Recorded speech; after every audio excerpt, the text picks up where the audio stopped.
The behaviour of young voters attracts a lot of attention and discussion, with debates over how to increase turnout and engagement, where they lean politically and why, and so on. In fact, we've made plenty of videos about the voting habits and political opinions of younger people, including the younger generation's gender divide, their support for Palestine, attitudes towards the military, and why the youth vote swung towards Trump last year and has seemingly swung back against him, to name but a few. That last thing got us thinking, because the swing back and forth by young voters on Trump suggests that they are a really volatile part of the electorate, and it turns out that this appears to be true in other democracies outside the US too. So in this video we're going to explore the younger generation's electoral volatility, i.e. their change in voting behaviour between elections, explaining whether the youth are actually more volatile than older generations, why that might be the case, and how it fits into wider political trends.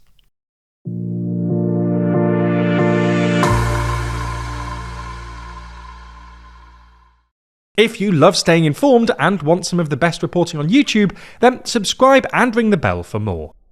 We're going to start this video by taking a look at a few different countries where young voters have proven particularly volatile at recent elections. The United States is perhaps the most obvious one.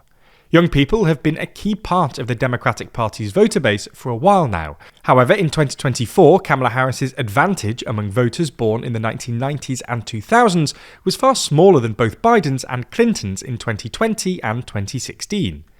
Older generation support for Trump did not change dramatically in 2024, but 80s babies swung towards him by 16 points and 90s and 2000s babies by 13 points. However, a year on from that election, the gains Trump made with younger Americans appears to have evaporated.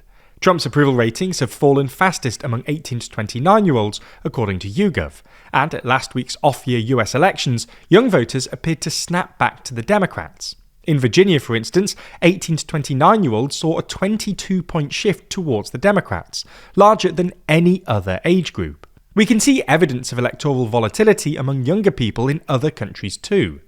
In Germany, for instance, the top two parties among young voters in 2021 were completely different to the top two in 2025. The most popular parties for 18 to 24-year-olds in 2021 were the Greens and the Free Democratic Party, or FDP. But in 2025, 18 to 24-year-olds swung heavily towards the Left Party and Alternative for Germany, or AfD. Similarly, 25 to 34-year-olds went from largely backing the Greens and Social Democrats in 2021 to the AfD and Christian Democrats in 2025. Of course, there was a nationwide political shift. However, none of the older age groups completely replaced their top two parties like the two youngest groups did. In the UK, a cursory glance at how each age group is estimated to have voted in 2019 and 2024 suggests that more than any other generation, it was under 30s who drove the fragmentation of the party system by swinging towards smaller parties. If those country-specific examples aren't enough for you, academic research also backs up this youth electoral volatility idea. One study, for example, analysed 30 years of data covering 15 European countries and found that younger generations, especially those socialised in the 2000s to the mid-2010s, are more likely to consider voting for more parties than older generations, which at least implies a greater tendency towards volatility in voting. Young voters being electorally volatile is hardly a new phenomenon either. One American study from 1984 that looked at data from the 60s, 70s and 80s found that young voters are more likely to switch their vote than older voters. And another study published in 2022, looking at more than 200 national election surveys in 21 Western democracies between 1948 and 2019, revealed that winning parties typically gained disproportionately among young voters, indicating increased volatility on the part of the youth. So, can we explain why younger voters appear to be more volatile? The first thing to note is that there is a strong correlation between a voter's level of partisanship, i.e. the strength of someone's support for a particular party, and the likelihood of them switching parties at the next election. The less partisan they are, the more likely they are to be a vote switcher. This is relevant because younger voters are generally less partisan. In the US, for instance, according to Pew Research Center, younger voters are considerably more likely to opt out of identifying directly with a party, While in France, an Institut Montaigne study from 2022 found that younger people are far more likely to be politically disaffiliated than their parents' or grandparents' generations. Academic research looking at a range of democracies and elections has also provided evidence that older voters have more stable preferences and that young voters are more prone to decide late in the campaign, which also would contribute to volatility. Some of this can probably be explained fairly simply. Given that younger people are relatively new to the electorate, it makes sense that they haven't developed lifelong loyalties to specific parties. People between the ages of, say, 18 to 24 are also still in their formative years, which is a pretty volatile time of life, where they may be moving from school to university or the workplace, leaving home and moving to new environments, and so on. All things that give them fresh perspectives, experiences, and priorities that may influence a changing vote.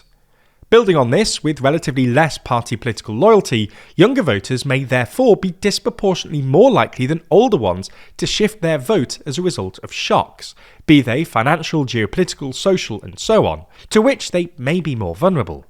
If you think of the 2024 US presidential election, for example, it's not hard to imagine why younger voters, who are generally less financially secure than older generations, may have shifted against the incumbent at a greater rate than older cohorts in an election dominated by inflation and the cost of living, and indeed why they appear to have swung back the other way at a faster rate than others when things haven't got better a year later. It's worth noting, though, that there is evidence suggesting that electorates are becoming more volatile as a whole, not just within the younger ranks, even if their volatility may be the most dramatic. If we take the UK as an example, political volatility, as measured by the Pedersen Index, which looks at the change in party vote share between elections, has been trending up over the past few decades, and the 2024 UK general election ended up being the most volatile in the post-war era, beating the previous record set in 2015. Not only this, but electoral volatility has actually been growing across Western European countries over the past decades, some examples of which you can see on screen. An increasingly volatile electoral atmosphere makes for interesting times and poses both opportunities and challenges to political parties. On the one hand, voters being more prone to switching widens a party's potential voter base. But on the other hand, rising volatility means fewer and fewer voters can be taken for granted and heightens the risk of being unceremoniously dumped at the next election. By now, you've probably read lots about young people's political opinions online, but depending on where you read about it, you might have heard a completely different side to the story. So, how are you supposed to know what's real and what's being fabricated by one side or the other? Well, this week we're lucky enough to be sponsored by Ground News, who are experts at helping you rethink how you consume media online. Their website and app collects thousands of articles, putting them all in one easy-to-access place to help expose outlets' political bias, how reliable their reporting practices are, and who owns them, with all of their information backed by ratings from 3 independent news monitoring organisations. Whenever we're faced with a nuanced story, we just head straight to Ground News to get the breakdown on everything we need to understand it better. For example, if we wanted to learn more about the Virginia gubernatorial elections we discussed earlier in this video, we just need to look on Ground News to see that 281 sources are reporting on it, with most of the coverage coming from the centre, and the left framing it as a historic first and a blow to Trump, and the right as the end of the GOP's Glenn Youngkin era. You can quickly see who owns the outlets behind each story, and that context matters.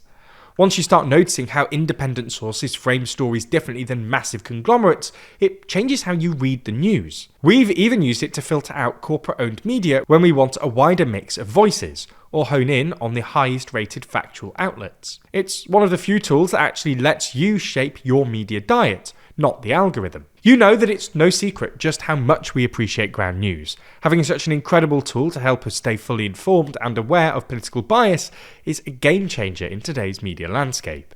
As such, we've partnered with them to offer TLDR viewers 40% off their Premium Access Vantage plan.